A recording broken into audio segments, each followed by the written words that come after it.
In Harlem, it's hard to miss. The Harlem Children Zone is seemingly everywhere.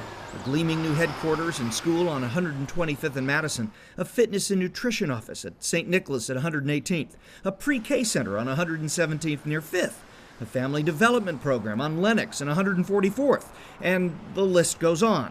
And for good reason, according to the nonprofit's leader, Jeffrey Canada, who was recently profiled on the news magazine 60 Minutes for a second time.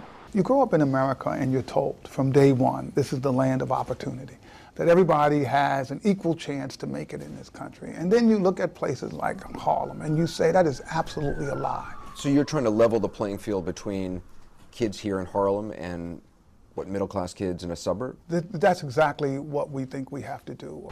How? Canada has developed a cradle-to-college pipeline that is directly engaging relatively few residents here. About 8,000 kids are in one of his schools or programs, but one that, like a beneficial virus, he believes will infect all of Central Harlem with the values and practices of more successful, often wealthier, neighborhoods.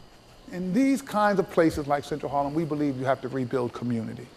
That for us means going building by building, block by block, getting people re-engaged. Once you do a building, then you can do a block.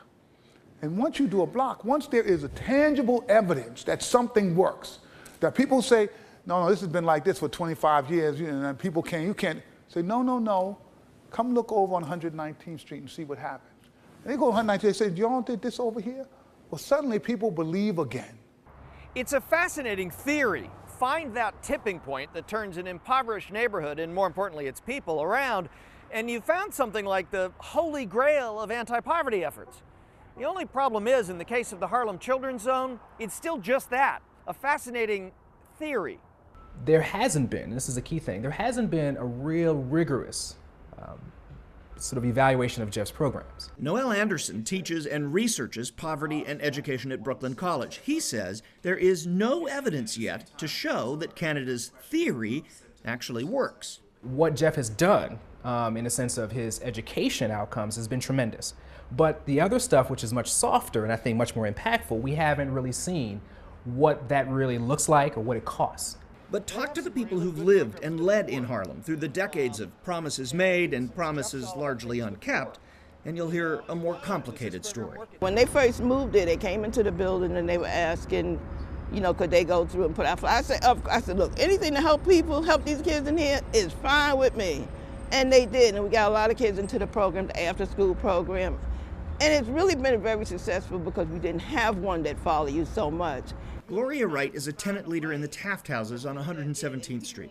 She says that after various programs aimed at kids and parents, sponsored by churches and the city, closed around her building, Harlem Children Zone picked up the slack. She's been impressed.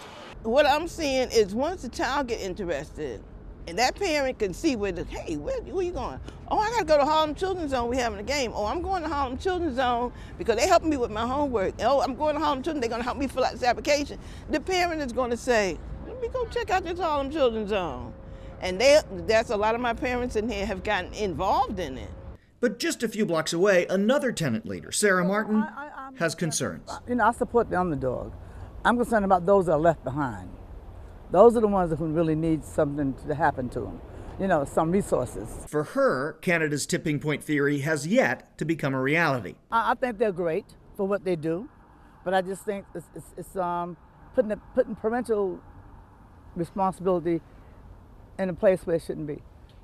It's okay for them to do some things, but I think it's overkill. I think it's a fantastic organization.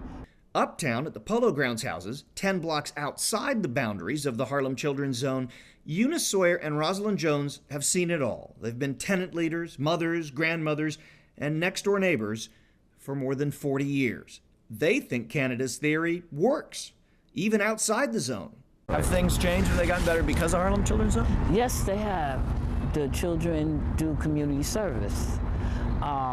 They work with the church. They help plant the flowers and the dividers on Lenox and 7th. They're learning how more to get along with others and themselves. To be fair, Canada is the first to say it's far too soon to tell if his ideas will fundamentally transform Central Harlem. After all, it's too early for even one child to have completed the full birth to college program.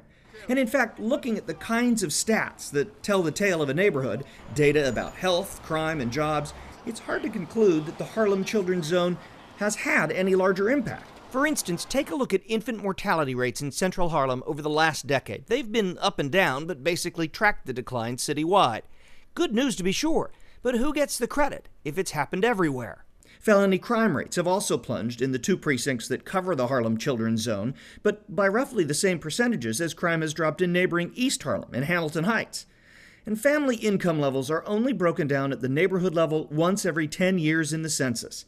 The bottom line is, there's simply no way of knowing for sure that the Harlem Children's Zone is improving life in Central Harlem for people other than the kids and families in its schools, where data collection is comprehensive and current. What Canada has managed to do, though, is light a fire that burns bright in community leaders like Gloria Wright. Everybody got to be involved. You can't do it by themselves. You got to really, when they say meeting today, meeting next week, you got to try to get out there. And believe me and my can't be there. Oh, they know me. Here she comes. That's right. In Harlem, I'm DeDapper for City Limits.